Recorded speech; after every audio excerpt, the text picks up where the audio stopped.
நிறைய டைம் செஞ்சு சாப்பிட்ருக்கோம். குழந்தைங்களுக்கு நம்ம வந்து வாழைப்பூவை வந்து வடையாக செஞ்சு கொடுத்துருப்போம்.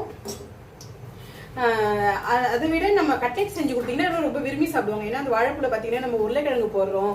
அது வந்து குழந்தைங்களுக்கு கொஞ்சம் நல்லா இருக்கும், டேஸ்ட்டாக இருக்கும். பிரெட்டெல்லாம் வந்து பார்த்தீங்கன்னா நல்லா மொறுன்னு இருக்கும் சாப்பிட்றதுக்கு. நம்ம கடையில் வாங்கினீங்கன்னா ஒன்று வந்து எப்படியும் ஒரு 40 ரூபா 50 ரூபா சொல்லுவாங்க. ஆனால் நீங்கள் வீட்லேயே பசங்க நம்ம செஞ்சு கொடுக்கலாம்.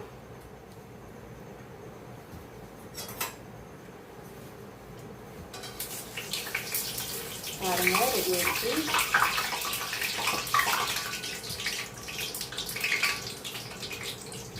வாசனையா இருக்கு. அந்த பிரெட் வாசனை இருக்கு பாத்தீங்களா, சூப்பரா இருக்கு. அப்ப எனக்கு பிரெட் வாசனை வரல.